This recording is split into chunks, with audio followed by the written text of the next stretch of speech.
হ্যাঁ আল্লাহ, আমার খালি মনে হয় আমি যদি কোনোদিন কোনো মন্ত্রণালয় বা কোনো দেশ পরিচালনার দায়িত্ব পেতাম, আমি জানি না আমি চেঞ্জ হবো নাকি ভবিষ্যতে, বা যদি পেতাম, জীবন দিয়ে কাজ করতাম খালি মানুষের হৃদয় জয় করার জন্য। মানুষের হৃদয় জয় করা মানে আল্লাহর হৃদয় জয় করা। আমি যদি ভাই কোনোদিন সুযোগ পাইতাম ভাই, ঠিক আছে, তাহলে আমি প্রবাস মন্ত্রণালয়ের ওইটা মাইরা উদ্ধার করে দিতাম ভাই। আমার একটা দেন না সুযোগ ভাই, প্লিজ, আমার রিকোয়েস্ট ভাই, আমাকে একটা সুযোগ দেন।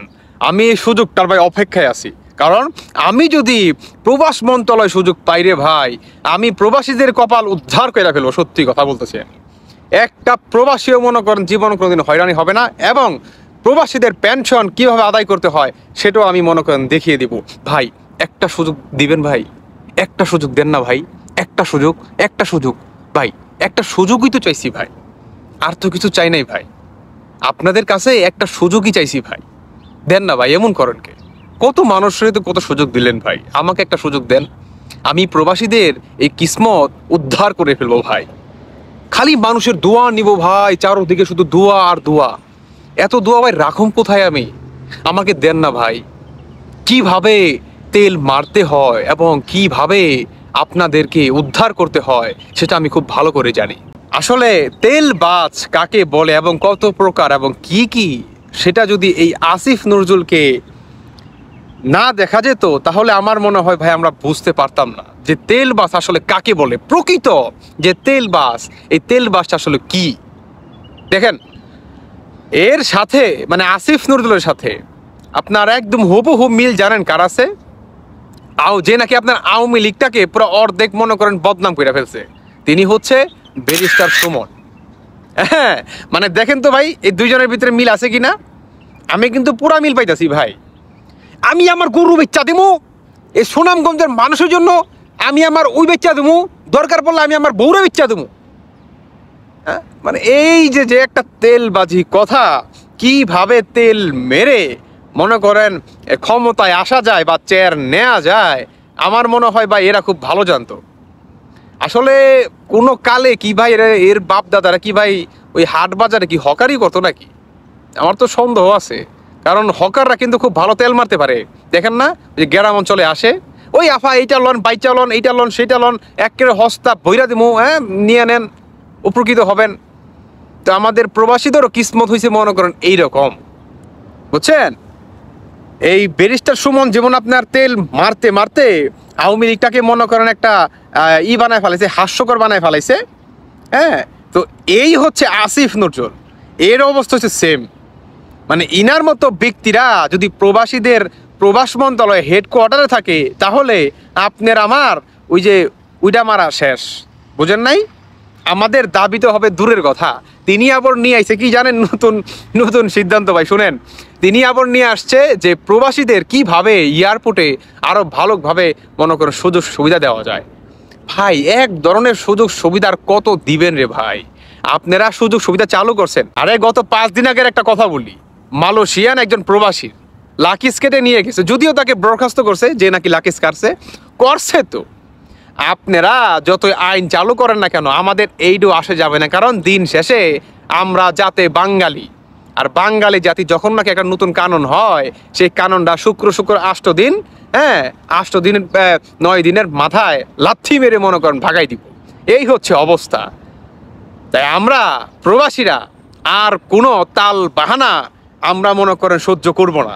আমাদের দফা এক দাবি এক, সেটা হচ্ছে আমাদের প্রবাসীদের পেনশন। বুঝতে পারছেন? আপনি তেল মারা বন্ধ করেন, বা আপনার যদি আদেও আপনার এই তেল মারা বন্ধ হয়ে থাকে তাহলে আমাদের প্রবাসীদেরকে নিয়ে কাজ করেন প্লিজ, আমি রিকোয়েস্ট করব। দেখেন প্রবাসী ভাইয়েরা, যতক্ষণ পর্যন্ত এই ধরনের তেলবাজ এবং বাটপাট টাইপের মানুষ প্রবাস মন্ত্রণালয়ে থাকবে তাহলে আপনার আমার পেনশন নিয়ে কেউ কোনোদিন কথা বলবে না। আসলে কি জানেন, আমাদের যে মূল যে আপনার গুড়াটা, ওই গুড়াটা হচ্ছে আমাদের অনেক মনে করেন নড়বড়া। আমাদের ওইখানে উপযুক্ত একজন মানুষ নাই যে নাকি প্রবাসীদেরকে নিয়ে কথা বলবে। আজকে এত বড় একটা অভাবের কারণে আপনার আমার এবং আমাদের সবার এই দুর্দশা, বুঝতে পারছেন? এই আসিফ নজরুল ভাই কি বলবো ভাই তার কথা, মানে এক কথায় আমি ভাষা হারাই ফেলছি। মানে আমি মানুষের কাছ থেকে খালি দোয়া নিতাম ভাই, আমি যে কি করতাম ভাই, কাজ করে ফাটাই হালাইতাম ভাই, একের পর ফাটাই হালাইতাম ভাই। কি যে করতাম, মনে করেন আহা, এই হচ্ছে অবস্থা ভাই বর্তমান। কি বলবেন বলেন, কারে বিশ্বাস করবেন? তাই আমি বলতাছি ভাই, আমার একটা দায়িত্ব দেন ভাই প্লিজ। আপনারা তো আসিফ নজরুলকে দায়িত্ব দিলেন, হ্যাঁ, আমাকে একটা দায়িত্ব দেন ভাই। দেখেন আমি কি করি, আমি আপনাদের 14 গোষ্ঠী উদ্ধার করে ফেলাম, একে সত্যি কথা বলতেছি, বলতে হয় আজকে। আমাকে একটা দায়িত্ব দেন ভাই, আমি প্রবাস মন্ত্রণালয় যে দায়িত্ব পাই 14 গোষ্ঠী উদ্ধার করে ফেলাম, সত্যি কথা। দেন একটা আবার দায়িত্ব ভাই। দেখেন আসলে কি বলবো ভাই, এই ধরনের যে তেলবাজ মানুষ, হ্যাঁ কি বলবো, মানে এরা আসলে ক্যামেরার সামনে বা মিডিয়ার সামনে এই ধরনের কথা বলে মনে করেন ভাই দায়িত্ব পাওয়া যায়। আর যারা নাকি আসলে এই প্রবাস মন্ত্রণালয় দায়িত্ব দেয়, তারা ভাবে কি জানেন, আরে পাক না ও প্রবাস মন্ত্রণালয় দায়িত্ব, সমস্যা কি, ওইখানে তো ওই ধরনের মানুষ দরকার নাই। কারণ ওইখানে যে যত তেল মারতে পারবে, মানে কি যে যত প্রবাসীদেরকে এই পমায়া মনে করেন রেমিটেন্স আনতে পারবে, ওইখানে তাকেই দরকার, মানে এই ধরনের তেলবাজ মানুষকেই দরকার। বুঝতে পারছেন? এই হচ্ছে আমাদের অবস্থা ভাই। কারণ তারা ভাবে কি জানেন, বাংলাদেশের মানুষরা, আমরা প্রবাসীরা হচ্ছে বেলুন, আমাদেরকে যত হাওয়া দিবে আমরা তত ফুলবো। বুঝতে পারছেন? এই হচ্ছে অবস্থা ভাই। তাই আমি বলবো, কোনো তাল বাহানা বাদ, আমাদের একটাই দাবি, সেটা হচ্ছে প্রবাসী পেনশন। আমাদের সাথে আর বাটপারি কইরেন না। আপনারা এই ধরনের বাটপারি করতে করতে আজকে প্রবাসীদের এই দুর্দশা। বুঝতে পারছেন? তাই রিকোয়েস্ট করব, আমাদের সাথে প্লিজ, অন্তত এই প্রবাসীদের সাথে, এই অভাগা প্রবাসীদের সাথে আর কোনো বাটপারি কইরেন না। আল্লাহর দোহাই লাগে আপনাদের কাছে, আপনারা একটু প্রবাসীদেরকে নিয়ে তাকান। আমি দিন শেষে প্রবাসী ভাইয়ের উদ্দেশ্যে বলবো, এই আসিফ নজরুল ইনি হচ্ছে একজন তেলবাজ মানুষ, ইনার থেকে দূরে থাকবেন, ঠিক আছে? আপনারা আপনাদের যদি পেনশন চান ভাই, রেমিটেন্স বন্ধ করে দেন, আপনাদের টাকা পাঠানো বন্ধ করে দেন, তাহলে দেখবেন কিভাবে তেল তেলিয়ে আপনার আমাদের সবার মনে করেন এই পেনশন সুবিধা মনে করেন চালু হয়ে যায়।